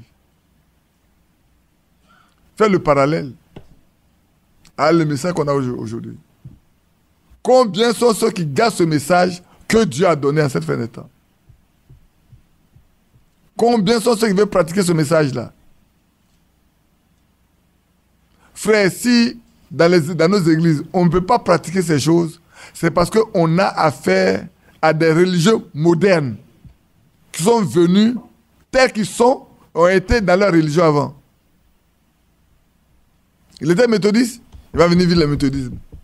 Il était l'Assemblée de Dieu, il va venir l'Assemblée de Dieu. Il était baptiste, il vient. Je vous avais dit un jour qu'au début, quand on était venus, c'est Watchman, on nous prêchait. La vie normale de Watchman. Au point où nous, on a acheté la vie normale de Watchman. C'est ça qu'on nous prêchait. C'est après qu'on a vraiment approfondi notre connaissance dans le message qu'on s'est attaché. Et la fois d'ailleurs, je dis à Clément, j'ai dit, mais frère Clément, nous, c'est parce qu'on s'est attaché dès le commencement au message qu'on a pu marcher avec vous. Vous étiez nos aînés, mais on vous a vite rattrapé facilement. Pourquoi? Parce que nous, on restait attachés au message. Alors que vous ne voulez pas vous attacher à ce message-là. Il était assis là où la soeur assise. Parce que moi, quand il y a des moments où je dois parler, je le dis ouvertement les choses. Je ne cache pas. Je te mets devant les faits. Que Dieu nous aide. Voilà ce que fait la religion, frère. Et ne pensez pas que c'est loin. Même ça à nos pieds aujourd'hui. C'est à nos pieds aujourd'hui. Hein. Moi, je ne vais pas sur Facebook, mais ceux qui font sur Facebook, là, bien, regardent bien. Ils voient bien ce qui se passe. Je vais donner un autre exemple encore. On peut le lire dans, je crois que c'est Acte 13. Pour vous montrer comment est-ce que, à cause, quoi qu'on soit dans la religion, on peut être assez méchant et meurtrier. Prenez Acte 13. On va lire avec verset 44. Pour aller un peu plus rapidement, je vais me dépêcher pour qu'on puisse aller. Et à 17h, peut-être au plus tard, à 17h, on va arrêter. Le sabbat suivant, presque toute la ville se rassembla pour entendre la parole de Dieu. Les Juifs, voyant la foule, furent remplis de jalousie. Et ils s'opposèrent à ce que disait Paul en le contredisant et en l'injuriant. Paul et Barnabas leur dirent avec assurance, c'est à vous, premièrement, que la parole de Dieu devrait être annoncée. Mais puisque vous la repoussez et que vous vous jugez vous-même indigne de la vie éternelle, voici nous nous tournons vers les païens. La parole de Dieu. Mais la religion, qu'est-ce que la religion fait? La religion fait croître la souillure et l'incrédulité. La religion, à cause de ses commandements, il fait croître la souillure parmi les peuples de Dieu et même l'incrédulité grandit. Les gens ne croient même plus à ce que la Bible dit, à ce qui vient de Dieu. Autrement, les pharisiens n'allaient pas combattre le Seigneur Jésus. Autrement, les pharisiens n'allaient pas combattre. Les Juifs n'allaient pas combattre Paul dans les villes. Mais ils sont devenus tellement incrédules. Ils ne croient même pas quand on leur dit, voilà ce que la Bible dit. Ils ne croient même pas. Aujourd'hui encore, frère, dites à quelqu'un ce que la Bible dit. Il va dire, frère, Franck n'a pas dit ça. On ne croit pas. C'est pas ce que Franck a dit. On ne croit pas. Dites-leur, voilà ce que la Bible dit. Si le frère, aussi longtemps le frère Franck n'a pas encore dit ça là, pour eux, ça n'a pas de sens. Pour d'autres, aussi longtemps que ce n'est pas sur la bouche de frère Branham, ça n'a pas de sens. Même quand c'est écrit dans la Bible, ça c'est vraiment de la religion. C'est de la religion, frère. Aussi longtemps, frère Franck n'a pas traité ce problème. Quand vous le traitez, non, c'est pas bien, c'est pas correct. Quel ministère vous avez pour faire ça? Aussi longtemps que, pour d'autres, quand frère Branham n'a pas dit ça, oh, non, non, non, non. Le temps n'est pas à prendre les brochures sur les aisselles ou les lettres sur les aisselles. Le temps est à prendre la Bible et à défendre ce que disent les Écritures. Le temps est à prendre la Bible et à défendre. Si quelqu'un a compris ce que frère a dit, il ne peut défendre ça que par la Bible. Si quelqu'un a compris ce que frère Branham a prêché, il ne peut pas défendre par autre chose que par la Bible. Quiconque n'est pas capable de prendre la Bible à main pour défendre ce que frère Franck a dit ou ce que frère Branham a dit, il est un religieux pur et simple. Issu des dogmes humains. C'est un fiefé prédicateur qui connaît rien de la Bible. C'est comme les pharisiens qui ne connaissaient rien de ce que Moïse a enseigné. Ils ne connaissaient rien. Quand le Seigneur, ses disciples ont commencé par prendre les épis de blé pour manger le jour du sabbat, les pharisiens sont pleins. Il leur a posé la question. Que dites-vous de ce que David a fait? Quand ils avaient fait, lui et ses hommes sont rentrés dans le temple et ils ont pris les peines de propositions qui étaient destinées aux sacrificateurs et ils ont mangé. Ils n'ont pas été coupables. Expliquez-moi ça. Qui a pu répondre? Personne. Mais c'est écrit dans la loi. Mais ils ne savent pas pourquoi c'est ainsi. Il a comparé ce que ses disciples ont soit de faire à ce que David a fait. Ils n'ont pas pu donner de réponse. Frères, marchons avec le Saint-Esprit. Prions pour que nous soyons revêtus de la puissance d'en haut. Alors notre témoignage sera vrai. Seulement notre témoignage sera vrai. Parce que nous ne serons pas seuls à rendre le témoignage. L'Esprit de Dieu rendra le témoignage. La Bible dit, l'Esprit me rend témoignage à votre esprit que vous êtes enfant de Dieu. Amen. Que son nom soit loué. Je vais aller un peu plus vite.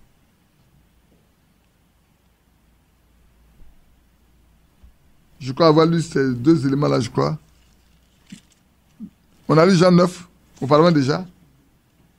Non, on n'a pas encore lu Jean 9. Alors on va voir dans Jean 9. Notez les passages et puis lisez là à la maison tranquillement, pour les étudier posément, pour voir. Jean chapitre 9, le verset 21 au verset 23.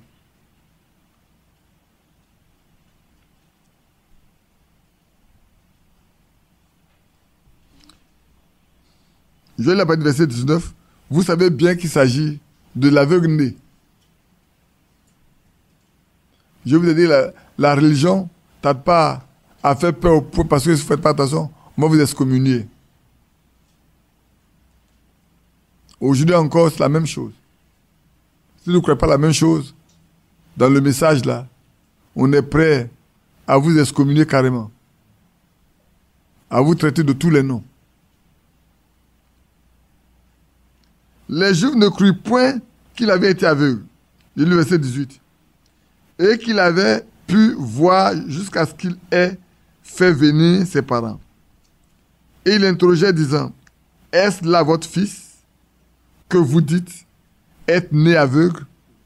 Comment donc voit-il maintenant? Frère, je vais vous poser une question. Est-ce qu'on a tant besoin de se préoccuper d'un bienfait Voilà quelqu'un qui est né aveugle depuis des années. Et puis, il vient être guéri. Est-ce qu'on a besoin de faire des palabres autour de ça? On doit plutôt glorifier Dieu. Amen. Tout homme doit être heureux pour cet homme-là. Ah, frère, tu vois comme nous aujourd'hui, que Dieu soit loué. Mais voilà quelqu'un qui était aveugle. Il était avec eux. Il n'a jamais vu. Quelqu'un vient par sa main. Dieu le guérit. Il le guérit. Et ça devient palabre. Quelle jalousie! Quelle jalousie!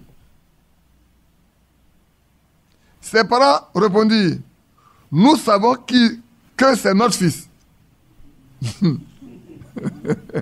On nie pas.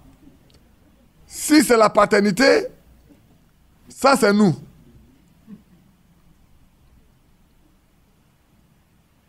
Et qu'il est né aveugle. Ça aussi on l'atteste. C'est notre fils. Et qu'il est né aveugle. On ne peut pas mentir. Un, c'est notre fils. Deux, on affirme, on confirme qu'il est né aveugle. Mais comment il voit maintenant, ou qui lui a ouvert les yeux, c'est ce que nous ne savons pas.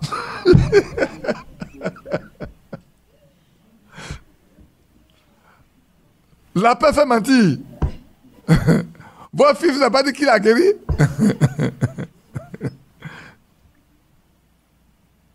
Interrogez-le lui-même. Il a de l'âge. Il parlera de ce qui le concerne. Ses parents disent cela parce qu'ils craignaient les Juifs. Car les Juifs avaient déjà convenu que si quelqu'un reconnaissait Jésus pour le Christ, il serait exclu de la synagogue. Excommunication directe. Si les parents reconnaissent que c'est leur fils et qu'il est né aveugle et qu'ils confirment que c'est Jésus qui l'a, ils ne vont plus mettre pied à la synagogue. C'est fini pour eux. Leur fils, lui, est déjà aveugle. Peut-être qu'il n'a jamais connu la synagogue. Mais eux aussi, ils n'ont plus accès à la synagogue. Mais c'est pour ça qu'on dit, ses parents disent ces choses parce qu'ils craignaient les Juifs.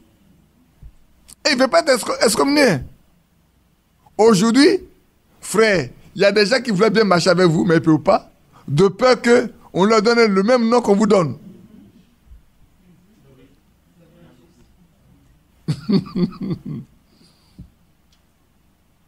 C'est vrai, hein? Ils savent que ce que vous faites là, c'est la vérité. Ils croient que Dieu est avec vous. Ils ont fait même des songes. Mais s'ils disent ça, ils vont comprendre ce qui va leur arriver. Au point on dit, vous prenez des songes, vous vous effrayez avec des songes.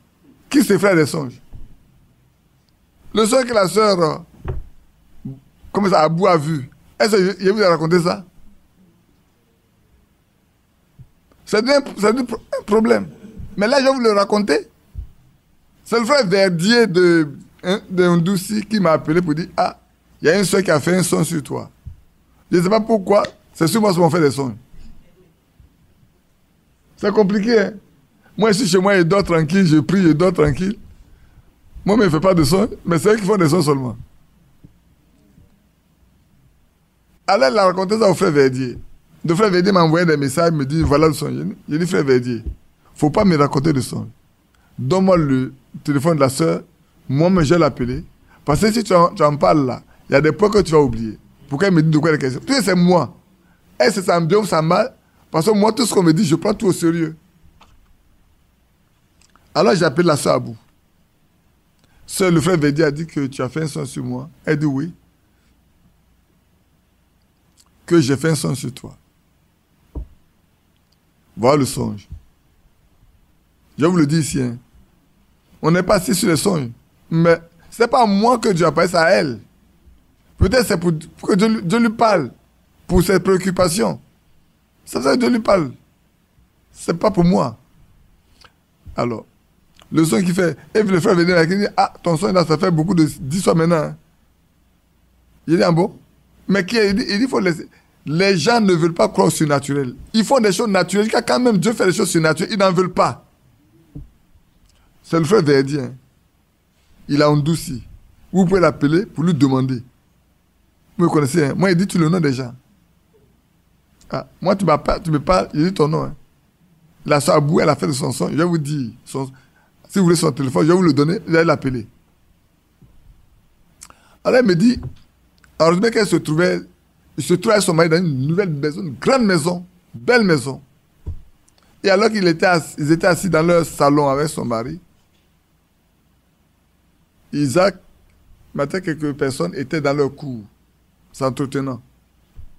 Et elle et son mari plutôt se préoccupaient de la situation de l'église de Koweït. Ils se posaient des questions. Ils se demandaient comment c'est. Et puis du coup, subitement, je parle comme ça, du coup, subitement, ça c'est moi qui ajoute, j'apparais dans leur salon. Et dès que j'apparais, je commence par leur expliquer ce qui se passe. Et elle a dit, donc elle a commencé à comprendre. Mais en ce moment-là, que j'ai commencé à parler, son mari a commencé à jouer avec l'enfant. Je ne sais pas si vous comprenez, vous allez comprendre. Hein? Son mari lui a commencé à jouer avec l'enfant. Et puis, je lui ai demandé si vous n'avez pas de Bible. Alors son mari a donné la Bible. Et j'ai pris la Bible. J'ai lu la Bible. J'ai lu dans la Bible ce que je devais lui expliquer. Quand j'ai fini, j'ai disparu. Alors, elle était surprise. Du coup. Donc elle sort. Elle dit, frère Isaac, frère Badi est parti, frère Badi est parti. Et frère Isaac commence à pleurer. Il dit, frère Badi est mort. Il pleure, Badi est mort. Et puis il dit, non. Frère Badi n'est pas mort. Jeudi, il est venu au milieu de nous, il a disparu. Il a dit, c'est l'enlèvement alors. C'est ce que la sœur Abou a dit. Frère Isaac a dit, c'est l'enlèvement alors. Et puis elle s'est réveillée. Voilà tout le songe. Et qui fait des bruits. Mais Philippe a été enlevé. Quand il a fini avec quelque chose là, quand il a fini avec le nuque, il a été enlevé. Si Dieu m'a envoyé pour vous expliquer une chose, et qu'il m'a enlevé, c'est que ce que je dois vous expliquer, j'ai fini d'expliquer, je suis parti. À vous de savoir de quoi il est question. C'est tout. On dit on prend des songes pour s'effrayer. Moi, je prends un son pour m'effrayer, pourquoi? Je n'ai pas besoin d'un son pour m'effrayer. Je ne m'effraie même pas. Le son ne m'effraie même pas. Non, frère. On ne veut même pas, le frère dit, mais on ne veut même pas accepter le surnaturel. On est tellement dans le charnel, au point où la soeur arrive ici, à Abidjan, elle rencontre du cher. Elle raconte le son, il y a eu cher. Et cher lui dit, ce n'est pas l'enlèvement. Dieu veut dire qu'il fallait prier pour frère Badi. C'est l'interpréteur qui l'a donné.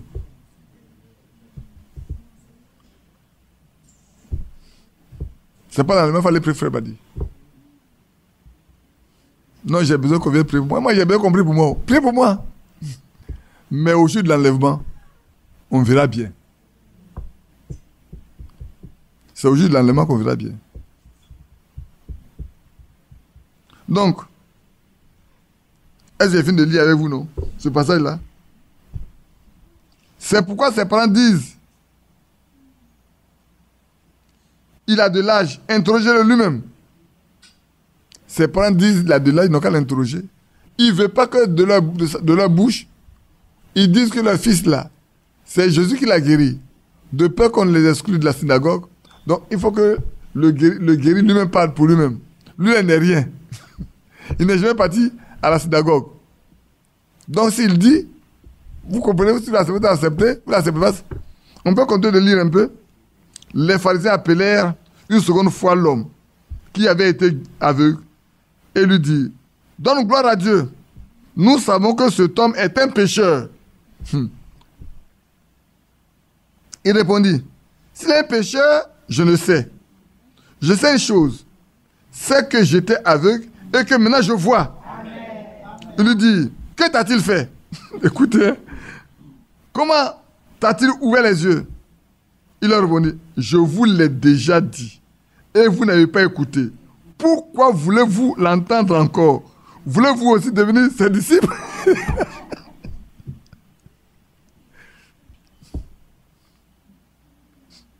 Il est juré et dit, c'est toi qui es son disciple. Nous sommes disciples de Moïse. Vous voyez la religion? Mais ils ne comprennent rien. Ils sont calés dans la religion. Ils sont assis dans la chair de Moïse. Comme frère Franck avait écrit, On est assis dans la chair de Moïse. On est assis dans la chair de Paul. On est assis dans la chair de frère Branham. Aujourd'hui, on est assis dans la chaise de frère Franck.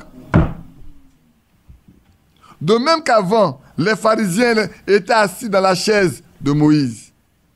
De même qu'à un moment venu, les gens sont assis dans la chaise de Paul. Et qu'à la fin, on est assis dans la chaise de frère Branham. Aujourd'hui, on est assis dans la chaise de frère Franck. Et ceux qui sont assis dans la chaise de frère Franck là, prenez garde, hein, ne les affrontez pas. Exactement comme ceux qui sont assis dans la chaise de Moïse se comportent, c'est comme ça qu'on se comporte aujourd'hui. Allez-y dans la lettre circulaire, si vous voulez, dimanche prochain, je vous donne le numéro de la lettre circulaire dans laquelle frère Franck a écrit. Pour que vous allez lire comment il a détaillé ces éléments-là, jusqu'à frère Branham. Aujourd'hui, si quelqu'un devait compléter, il écrit qu'il... La fois, il a dit, mais laissez-moi hors du jeu. Ce qu'on a fait avec frère Branham, je me découvre qu'on le fait aussi avec moi aujourd'hui. Laissez-moi hors du jeu. On n'a pas besoin de me défendre. Mais vous pensez qu'ils ont eu les oreilles pentantes? Quand tu es dans la religion, tu ne comprends pas ce qui vient de l'esprit. Frère, ne vous laissez pas emporter par la religion. Sinon, vous ne comprendrez pas quel esprit de Dieu parle. C'est pour ça que quand on lit les actes de Dieu, dit que celui qui a des oreilles entend ce que l'esprit dit aux églises. Amen. Tout le monde n'entend pas. C'est celui qui a les oreilles qui peut entendre. Mais de quelle oreille? C'est les oreilles du cœur, pas vos oreilles là. On n'entend pas avec nos oreilles là ce qui vient de Dieu. On entend avec nos cœurs pour comprendre, pour être sauvé. C'est vrai. Je sais que c'est dur. Écrivez-moi. Vous connaissez mon numéro. Oui. C'est comme ça qu'on se comporte dans la religion. On est prêt à expulser. On fait peur. Autant le Seigneur Jésus, on peut le toucher, tout le monde peut l'aborder. Autant aujourd'hui, il y a des serviteurs, on ne peut même pas les aborder. Même dans le message. On ne peut pas les approcher. On ne peut rien faire. Autant Paul, tout le monde peut approcher Paul, tout le monde peut... Regardez bien quand Pierre était à Jopé. Tabitha est décédé. Qu'est-ce qu'on a fait? On envoie les gens le chercher. Est-ce qu'il a hésité? Il n'est pas dit directement. Lui, le grand Pierre. Mais aujourd'hui, allez demander à quelqu'un de venir. Vous êtes venu en voiture? Vous savez, je n'ai pas de voiture actuellement. Hein. Comment on va faire? On prend un taxi et au retour, on va faire comment?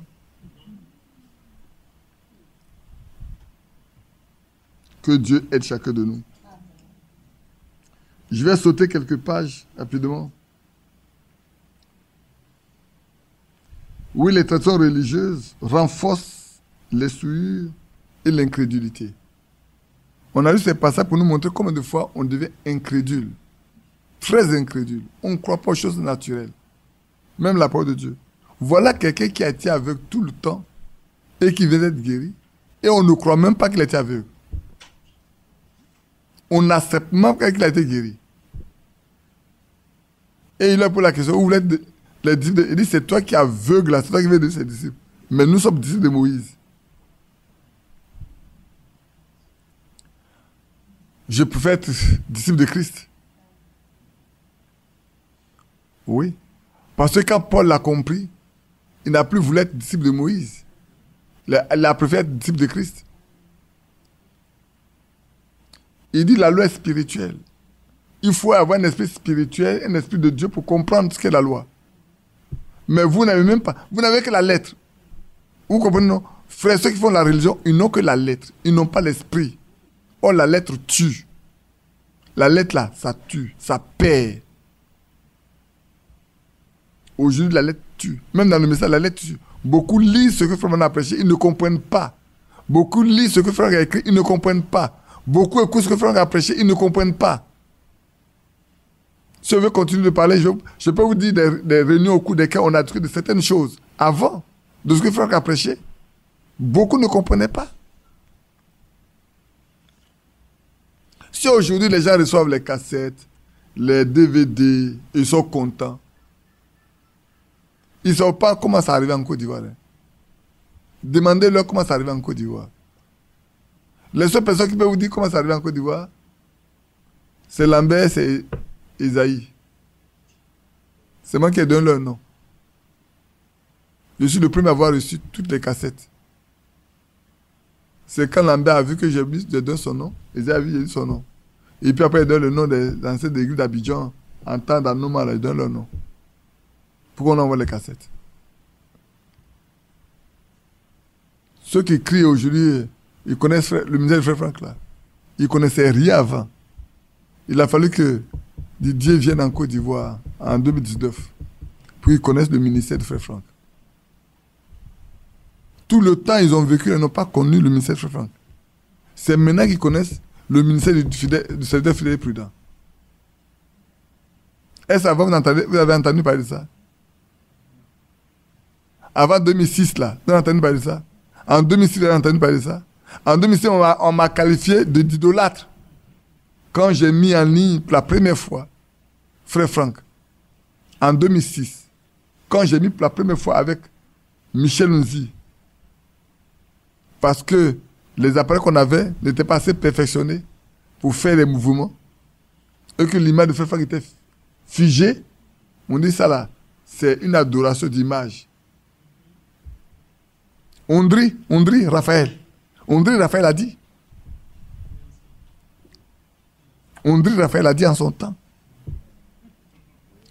Le mari de Perpétue, ma fille. Celui qui est devenu prédicateur à l'église de Kouet.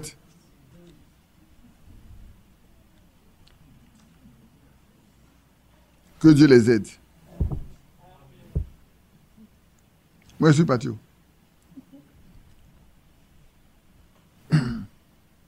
Si quelqu'un veut, il n'a qu'à venir m'affronter chez moi.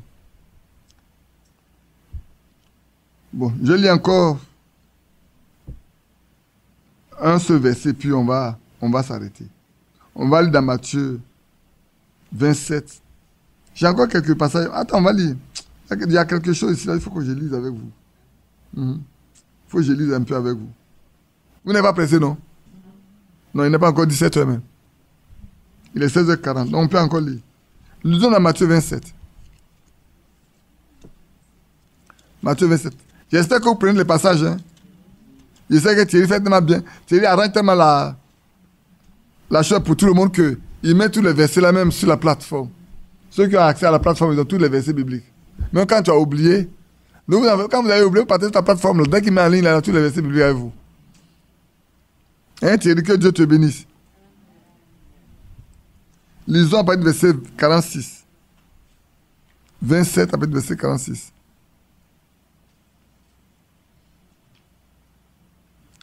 Et vers la 9e heure, Jésus s'écria d'une voix forte, Élie, Élie, lama sabachthani. C'est-à-dire, mon Dieu, pourquoi m'as-tu abandonné? Quelques-uns de ceux qui étaient là, l'ayant entendu dire, il appelle Élie. Et aussitôt, l'un d'eux courut, prendre une éponge qu'il remplit de vinaigre, et l'ayant fixé à un roseau, le lui donna à boire. Mais c'est pas ça? Voilà. Comme j'entends des murmures, je me suis demandé, mais... Après de 46, on lit au verset 51. Mais les autres disaient, laisse, voyons, si Élie venait le sauver. Jésus poussa de nouveau un grand cri et rendit l'esprit. Et voici, le voile du temple se déchira en deux depuis le haut jusqu'en bas. La terre trembla et les rochers s'effondirent. Je m'arrête ici. Ici, qu'est-ce que je voulais faire ressortir pour que vous voyez bien? Tous ceux qui ont combattu Jésus, qui l'ont mené jusqu'à la mort, vont se rendre compte que leur religion-là ne vaut rien du tout. Ils partaient derrière le voile. Chaque année, le sacrificateur partait là, le souverain sacrificateur pour faire le sacrifice. Maintenant, le voile est déchiré. Où auront-ils la possibilité d'aller offrir le sacrifice pour leur péché? C'est fini. Leur religion là est terminée. Ce n'est pas eux qui ont fait ce voile. C'était conçu depuis longtemps.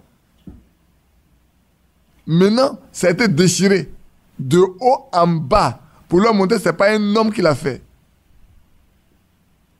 Et ça a mis fin à la religion pour que ce qui est spirituel prenne place, frère. Et voilà ce que Dieu fait. Mais pensez-vous qu'ils les ont compris? Ils n'ont pas compris. Puisque quand le Seigneur est ressuscité, ils ont été payés, les soldats, pour leur dire, dites que ses disciples sont venus voler son corps quand on dormait. Et si le roi se plaint, on saura comment vous défendre. Est-ce que vous voyez ce que la religion fait? Le mensonge se développe dans la religion. Ça devient comme un moyen de vie, de se défendre. Frère,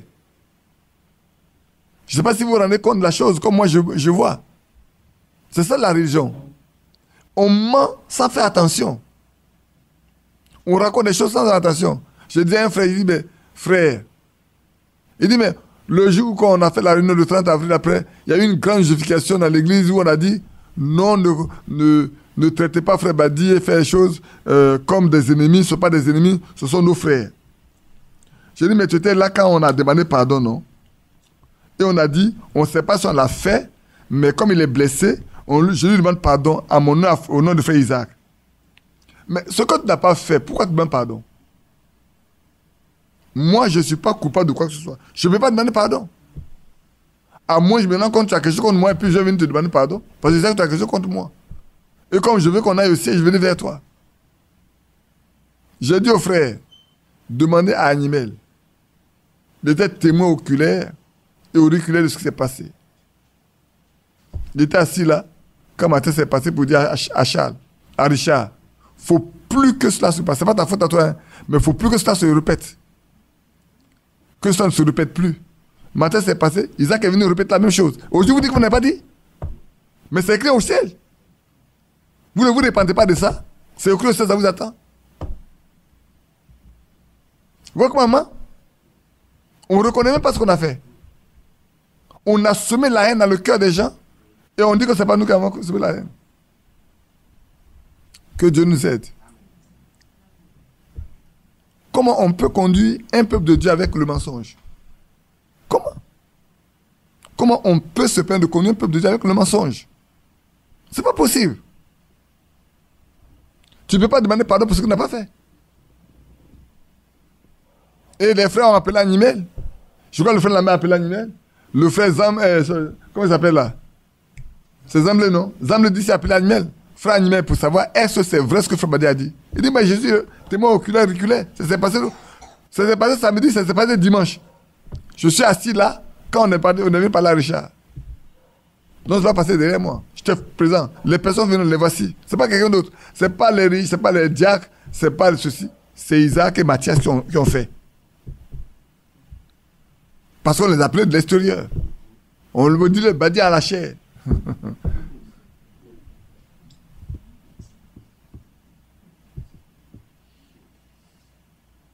Non.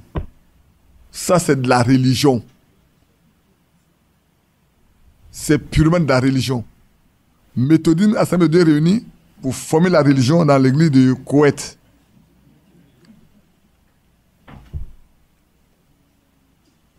Si quelqu'un n'est pas d'accord, il n'a qu'à m'appeler. Je dis, tu es Assemblée de Dieu, tu pratiques l'Assemblée de Dieu. Maintenant, on va aller dans Luc 17. Et puis, après, je vais parler un peu de la boisson, puis je vais terminer. Parce que la boisson, la région, on boit où? Est-ce que vous savez que dans la région, on boit, non? Les méthodistes boivent, les assemblées de boivent. Donc, c'est pas mauvais qu'aujourd'hui, on dit qu'on doit boire. Au point où j'ai appelé l'un de mes fils qui boit là, je lui ai dit, je veux te voir à la maison, depuis il ne peut pas venir chez moi. Mais je vais l'attraper. Je vais demander à sa maman de l'appeler. Comme ça, on va parler avec lui. Je lis à partir du verset 24 jusqu'au verset 36. Ça c'est un peu long, mais Car comme l'éclair resplendit et brille d'une extrémité du ciel à l'autre, ainsi sera le Fils de l'homme en son jour. Mais il faut auparavant qu'il souffre beaucoup et qu'il soit rejeté par cette génération. Ce qui arriva du temps de Noé arrivera de même au jour du Fils de l'homme.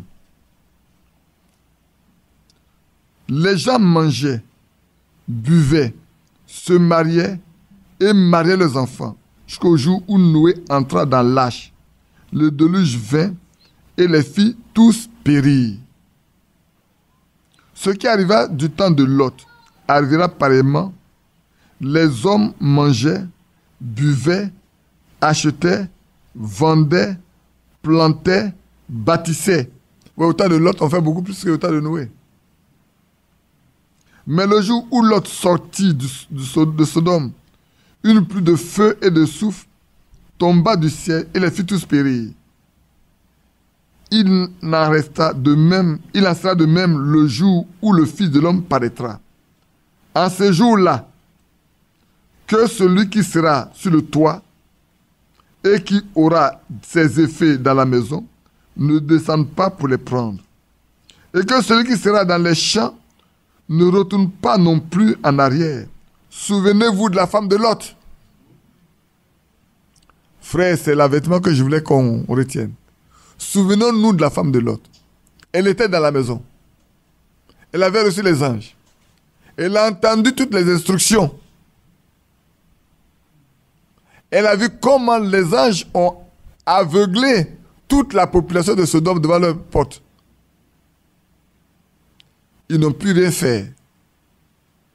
Mais son cœur était tellement attaché à ses biens, à ses fils et filles, certainement, puisque Lot avait des gendres. Hein. Il avait des filles qui sont mariées dans la ville. Au point quand il est parti, on lui dit, il paraissait être quoi? Un plaisantin. Il paraissait plaisanter. Ces gens le voient comme quelqu'un qui plaisante. Ils sont tellement habitués à leur religion. Ils sont tellement habitués à leur vie que leur demande de sortir de là est trop difficile. Tu deviens plaisantin pour eux. Tu plaisantes. Ce à quoi on a habitué là, tu viens nous dire de sortir de là. Mais est-ce que tu plaisantes? Est-ce que tu sais? Je vais vous donner un exemple simple. Quand il fait mon deuil, on avait un professeur qui aimait bien le communisme.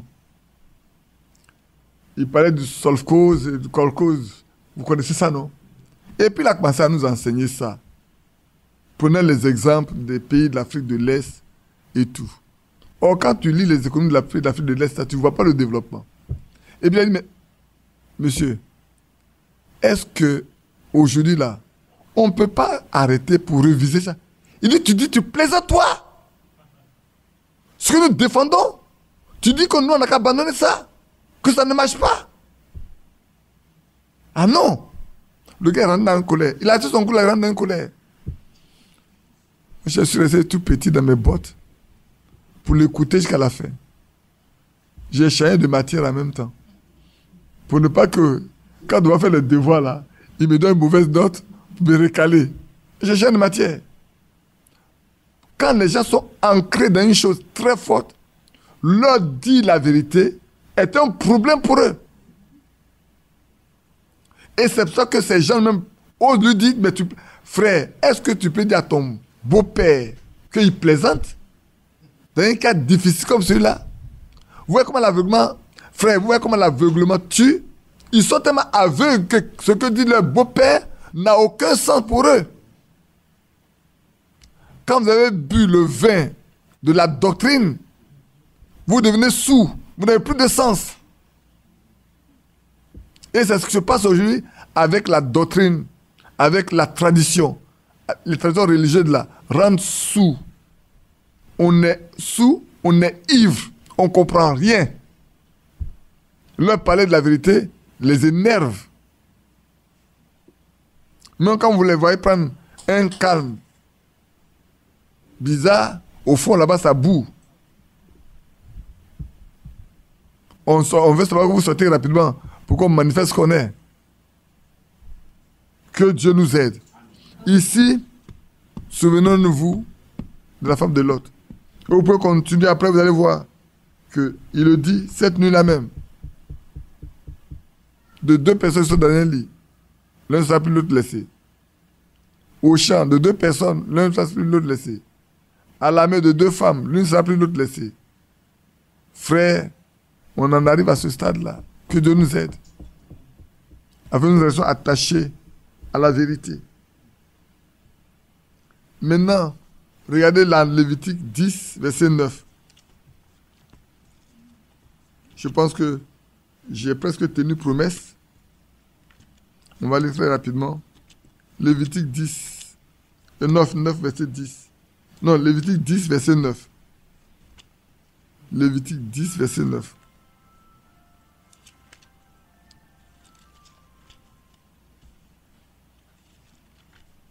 Lévitique chapitre 10, le verset 9. Ça, vous savez ça bien.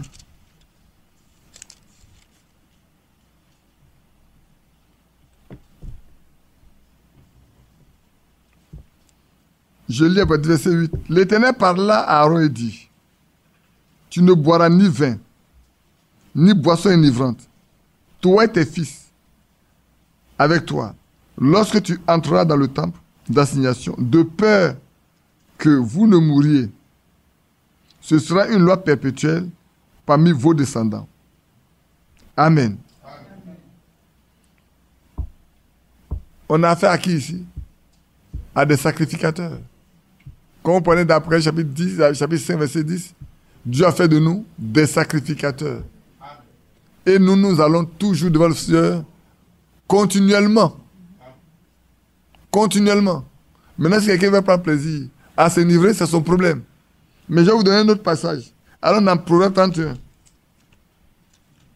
Laisse-moi donner deux derniers. Allons dans Proverbe 31. Proverbe 31.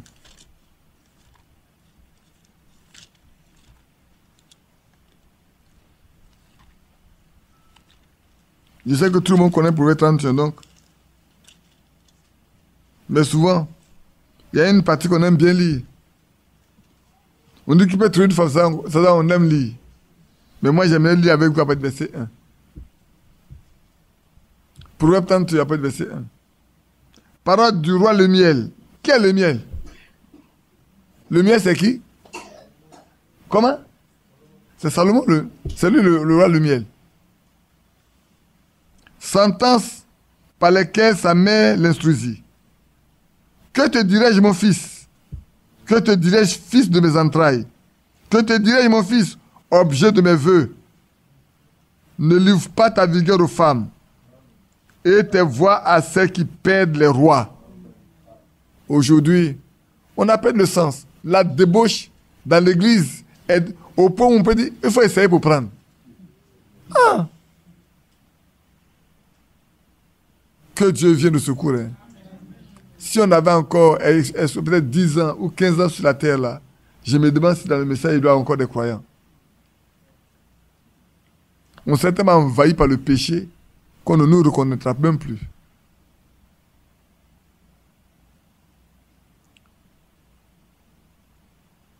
Ce n'est point au roi.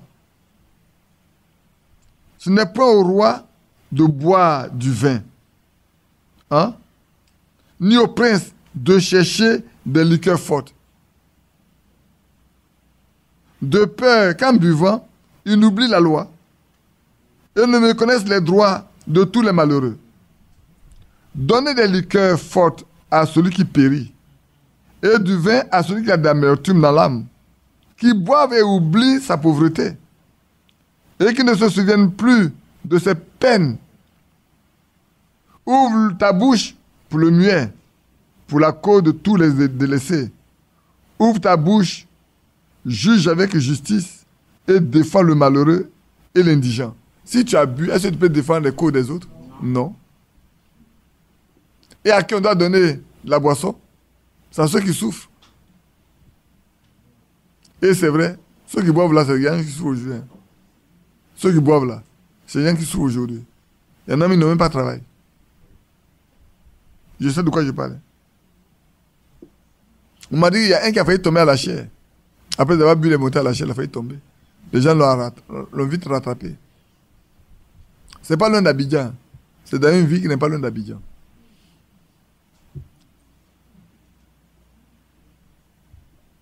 On finit le culte. Si c'est un culte, c'est une abomination. Et on va s'asseoir, on boit. Aujourd'hui, quand un frère arrive chez toi, tu sors des bouteilles de vin, tu mets sur la table. Et puis ça boit. Celui qui donne à boire et celui qui boit là, qui a plus péché? Même si tu ne bois pas, mais on a trouvé dans ta maison, c'est toi qui donne à boire. Vous êtes tous des buveurs. Que Dieu vous aide. On va finir à Isaïe 5. J'ai noté le passage, je ne sais pas si je me trompe. Allons voir Isaïe 5, 22. Et puis Isaïe 5. Je vais voir si je ne me trompe pas de passage. Je crois avoir noté, mais je peux me tromper. Ouais, c'est ça. Dans le verset 22. Malheur à ceux qui ont de la bravoure pour boire du vin et de la vaillance pour mêler des liqueurs fortes. Ouais, ils sont braves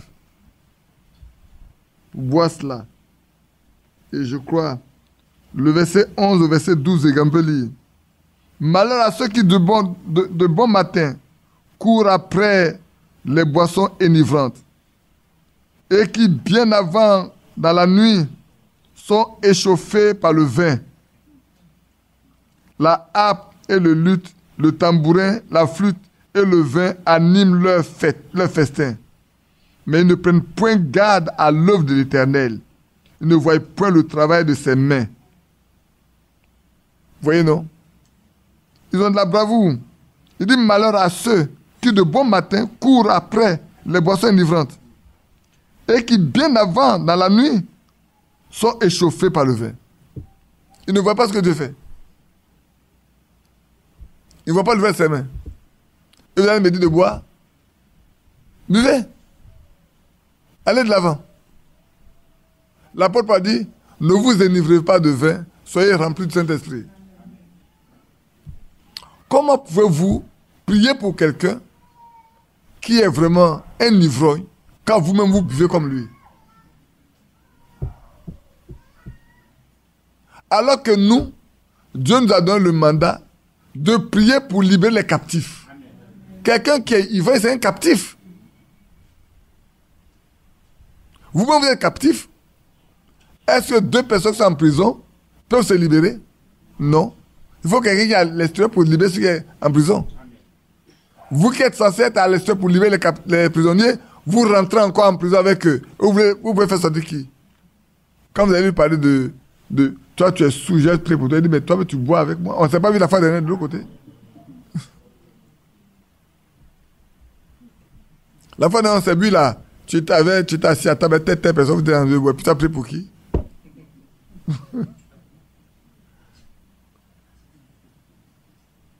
Tu peux prier pour qui?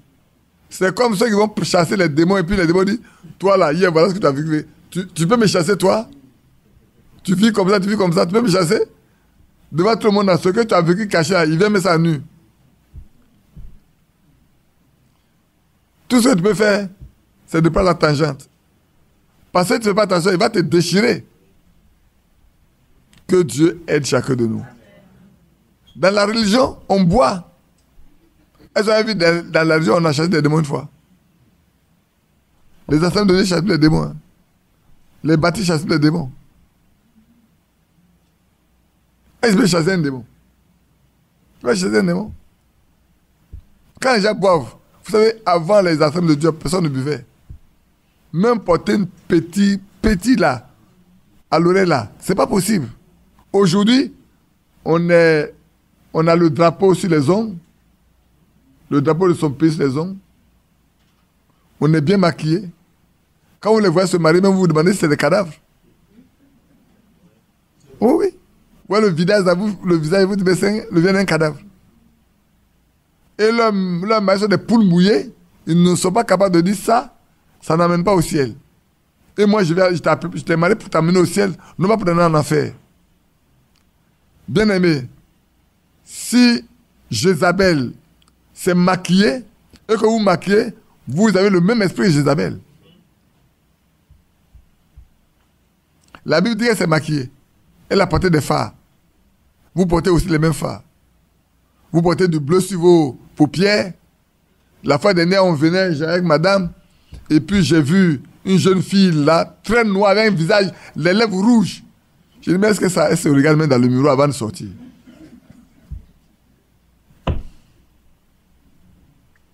Est-ce qu'elle se regarde dans le miroir avant de sortir? Elle est tout noire, mais ses lèvres sont rouges comme ça. Comme si on a mis du feu sur elle. Non. Que Dieu vienne au secours de chacun de nous. Et dans nos églises, on est heureux. Elles arrivent à des mini-jupes. Même les catholiques, allez-y là, près de l'église à Saint-Adoise. Comment on appelle? Non, tout près là, ici. À la rivière. Quoi? Hein? Bon Sauveur. Les catholiques, Bon Sauveur. Devant leur mur, c'est bon. Bon pasteur, bon sauveur, ils ont tous les bons. C'est pas grave. Vous partez là, ils ont écrit, ils ont dessiné tout pour que ça ne rentre pas ici. Mais le prêtre là même, il a bien réfléchi. Dedans, ça ne rentre pas, mais Dieu, ça reste. Quand tu vas chez eux, tu les trouves dans ça.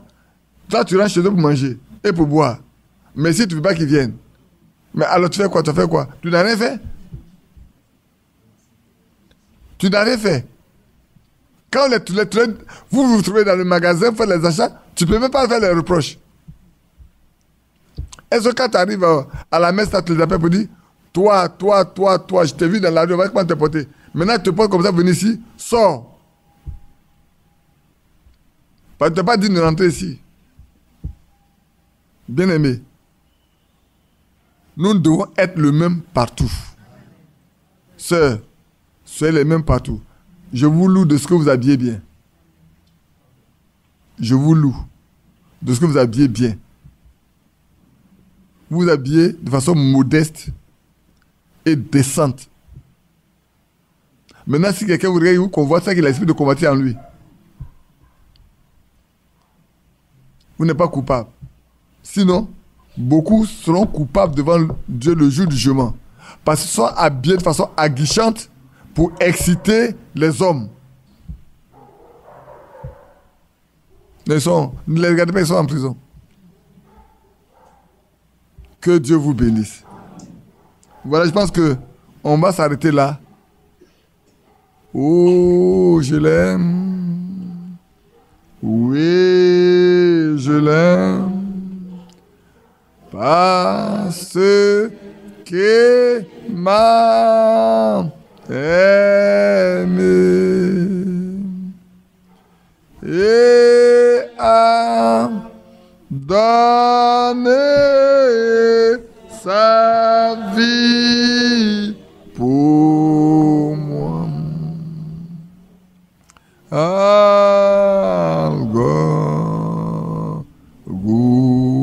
Golgotha. Est-ce que c'est vrai?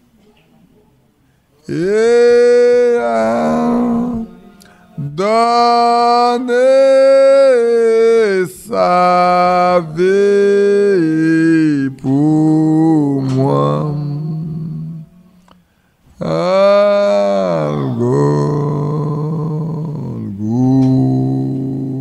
Si nous l'aimons, nous sommes obligés de faire exactement ce qu'il nous dit. Oh, je l'aime. Oui, je l'aime. Parce qu'il m'a aimé. Il n'a pas hésité du tout.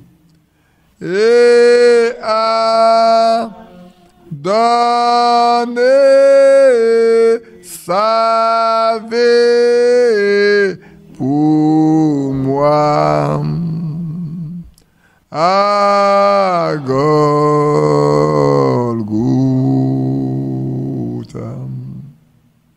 Bien-aimé Père Céleste, si nous pouvons nous réunir et lire ta parole, c'est parce qu'un jour, tu as pris sur toi de donner ta vie à Golgotha de payer le plus lourd tribut pour nous racheter, pour nous libérer, pour nous affranchir, pour nous délivrer de toutes sortes de vies que nous avions menées autrefois. Nous ne sommes même pas dignes. Même la Bible dit, à peine mourrait-on pour un homme juste. Mais nous, quand nous étions encore pécheurs, nous haïssant les uns les autres, c'est à ce moment-là que tu as décidé de nous racheter, de porter tout le poids de nos fardeaux, afin de nous libérer et de faire de nous des fils et des filles du Dieu vivant.